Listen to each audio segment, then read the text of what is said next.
Sometimes you sit down to needle felt and are just not sure what to make. That is exactly what this project is for. It's designed to help you explore color, try new blends, and build confidence as you go. There is no wrong way to do this. It includes multiple designs, 5 different bird patterns, and the segments in the birds can help serve as guides, suggestions, and even permission to do something a bit out of the norm while you practice your techniques and methods. The fibers for this kit are bold and beautiful, but we're going to turn them into some wonderful folk art hues. We'll take you through some blends, and I want to show you a few things. I like this blue, but it's not in the kit. And in the kit, we are bringing in this charcoal, and I decided not to use that green. Here's an example blend. I'm bringing together true blue and purple to create a brand new hue. I like to mix in a 1-to-1 ratio to create what I call a base blend. And we're going to do lots more blending together this year. So this is just a guide for you to try. Then I'm taking a pinch of the blend and mixing it with charcoal to make it a very nice deep blue. Back to my base blend, and I'm going to add more true blue to brighten it up. This is such a fun way to create a range. Bring in a little bit of this tide pool and blend it with the blue or with the base blend, and this is going to give you a nice transition color. And immediately we have this wonderful range that we can work with. This is the blue we created, and this is the blue that I was emulating. And look what a great match that is. Here's a blend of red and purple. I did this recently. And again, we want you to try your own blends, and we're going to make some blends on the fly here together as well. So let's take this red and purple blend and add in a little zinnia. This is really going to punch this up and give us a really juicy, hot, yet red berry color. Such a wonderful addition to the more muted or deep hues. Take a little pinch of that, and I'm adding in some of the natural white just to give me a little bit of a frosty color. It doesn't turn it pink at all. I like to pre-make my blends towards this inspiration idea, and then I lay all of these colors onto my pattern or design so that now I have a color plan. We've already transferred our image to our linen, and if you don't know how to do that, see our mug rug video or go to our Iron On Transfer Pen page and we'll show you how to do it. We are starting at the beak here with a blend of zinnia and some of the sandcastle. I think I might have also used some of the beaver color. We just start with at the point and needle felt back into the lines. We're going to go through this whole process together. And what I want to show you here is that, especially if the face is lighter, you can start with the eye and then fill in the face around that eye. I'm putting in a little tiny pinch of white to give him a little gleam in the eye. My ultimate face is going to be very dark, so I'm going to fill all of this in and go back and detail the eye. But on other birds I've done the eye first and then filled in the fiber all around them. So this demonstration is to show you that both work and can be done. I'm using that darkest blue that we created in our blend, and filling these in is really quite fun. It's like you're coloring with wool. If you have pre-made your blends, you can have a really good time just picking from the piles you've created and then making new blends on the fly. You do want to kind of stay within the lines, but there's a few ways you can do it. So you can sort of push your wool up to the line that I've done and look for the line and needle felt right on it. But you can also go right past the line and then fold your wool in. We will look at that and a few other techniques as we go along in this process. Really, we call this process winging it, and we want you to wing it a bit. And that's why we're not giving you a really strict color guide. We wanted to give you the color palette, show you how to blend, and encourage you to play. These segments are really going to get you, hopefully, to try some colors that you might not have tried before next to each other. Like, who sees birds like this? They're artful, and everything you do is going to look fabulous if you choose colors that you like together. And bust through these segments as well, by the way. You can change it up and add detail on top. I'd like to show you here my upside down flip method for getting a clean line. When you want a really clean transition between the two, I like to bury the tails into the bigger area. So I flipped what will be the tail of the fibers into that area and make it backwards, needle felt on the line, and then flip it down. So this is my method for getting a very clean line, quick and easy. We'll also show you how to do more blended transitions from dark to light and light to dark. And we're going to show it all right here in the breast chest of our little bird. So there's no rules here at all. So this is an example of starting with that clean line. So I didn't want any of the light blue into the dark. I gave myself a clean line, and now I want the blue to look a little more heathered over the top. And you do that with a nice thin pinch and use your fine felting needles. We're working on our wow mat. We're using our 42 triangle. And if you use fine felting needles, then you don't pull the wool too taut when you do these gradations. Here on the very under part of the belly, I'm dropping in the transition color. So it's like 1, 2, 3 shades there. You can just stack them on and needle felt them all down together. You'll see that you can go back and add color wherever you want over the top. You see how we've allowed our fiber to go outside the line? Just needle felt right on the line if you can kind of see it. And then we'll use our fingers to just fold the wool back over. And this is another way to get a really clean line along an edge. So you can practice these techniques, and the ideas for this project to just be very free for you to explore and make some beautiful, artful birds. We like to move wool that's chunky or bulked down with something really rigid like an apple skewer or stick. Don't use your needle. There's no reason to break it on this type of thing. Wherever your wool is thin, go ahead and add more. And if you don't like any transition you've made, well, just add some more fiber over the top and get it how you like it. The design for this on my project is designed to be very flat, so it could be framed behind glass if you wanted. And if you want yours to have dimension, well, then by all means, just keep piling the wool on. Let's look at making this eye. So I've added my black again, but we want to outline it so that it looks really strong. And I'm using the sandcastle and the yellow blend to give us more of like a corn color, something just a little more muted and not so overly bright. Get your wool into a nice narrow strip and needle felt just the tip. Pull just enough tension to snake that wool around the eye and trim it with a beautiful golden outline.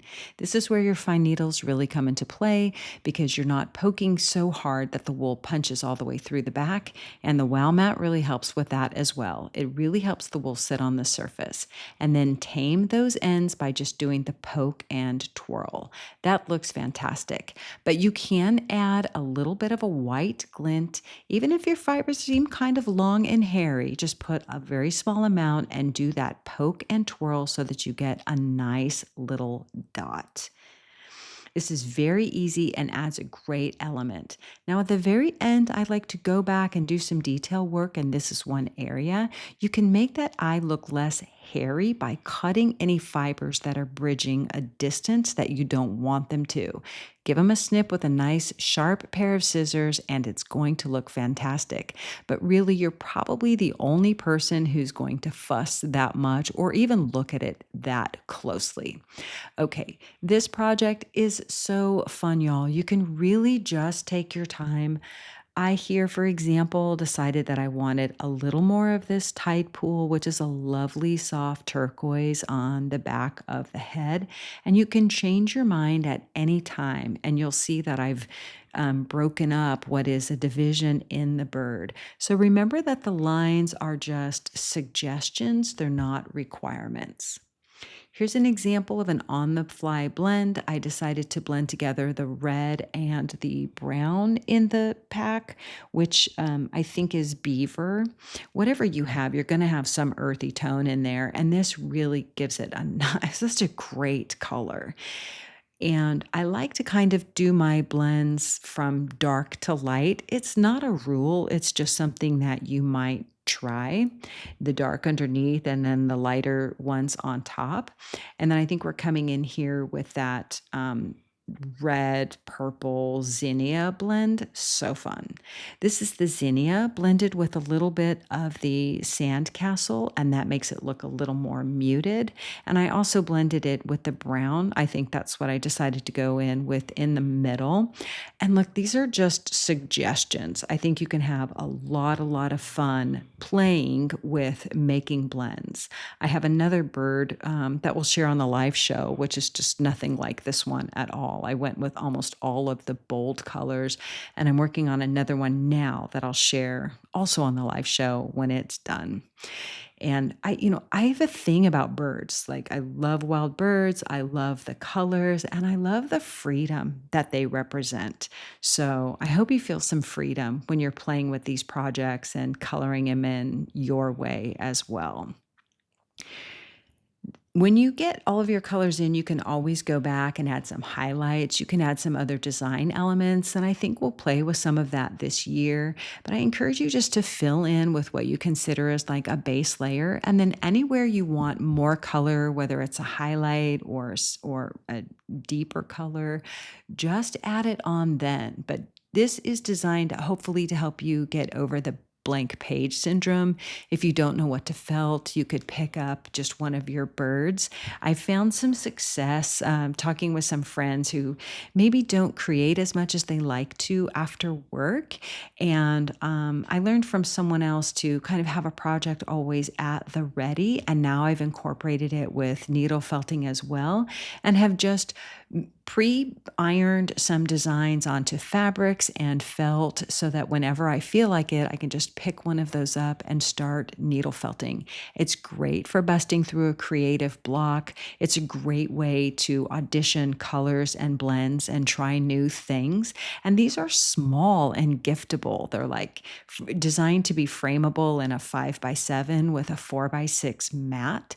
So you could make one for a friend, you could photograph it and turn it into a little greeting card just to brighten someone's day. Really, really fun. So here's a little example I'm showing you is where we're adding some like feature or highlight colors on top just to add a little more of a punch. So here comes right there on the tip of the wing is that blend where we added white to the red blend that we made. Here on the tail, I hadn't even decided what I was going to do, but the methods are the same. We bury the long tails into the body of the tail feathers, and then at the top, we pull off and flip the fibers back down. You can cut fibers, but I think you'll find that if you tear fibers when it makes sense, that the ends are a little more easy to tame. There's something about creating a blunt end in the fiber by cutting it that just makes it want to stick around a little bit longer. And I do find that these, bury the tail and fold back methods is a great way to tame fibers and control them. Here on the branch, what I want to show you, besides starting narrow, is that if you want to add some dimension to your branch, just a little bit of character, you can twist it. And if you've made a blend that has any other colors in it, whether light or dark, that twist can add some interest and dimension as well. So play with that, and it doesn't have to make it very bulky. We're still staying very, very thin.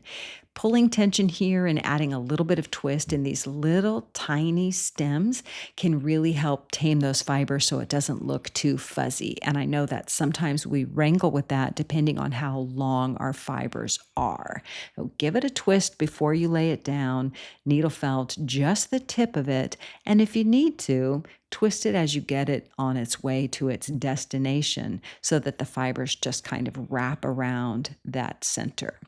It's an idea. And these are pretty abstract little drawings. You can't get it wrong. You could certainly add more berries or more parts of the branch if you want to.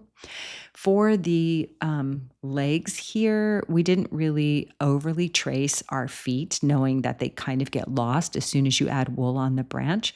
So just as long as your bird has some legs, people will know it's a bird standing on a branch, and then you can just find your way with the feet and have a good time. It's really all up to you how you want this to come out. And don't worry if you weren't able to capture every line because the designs are pretty small. Here's a look at just some fun blends that we made. This is, again, that zinnia blend. And I'm taking zinnia with a little bit of the sandcastle to make it a little more muted for my flower. Over on the bottom left, I blended the true blue and the grass to create a great teal. That was a surprise for me. I wasn't expecting it. And in the top up there, what you see is actually the chartreuse with, I'm not sure that I use this color in this one. That blend though up there is the chartreuse, the sun, and sandcastle. And I'm questioning now whether I used that in this picture. I do know that I used it in one of my other birds. And I've also used just the chartreuse and the sun together, and that's a pretty fun yellow. And these leaves down here, I made them teal because I just couldn't see grass with this folk art bird, and love how that came together. In my berries, I chose the magenta, one of my favorite colors on the planet, so I tend to maybe use it a lot. And with the berries, just the poke and twirl method is how we do it. So again, any way you want to embellish your piece or use fewer flowers or more leaves, it's up to you.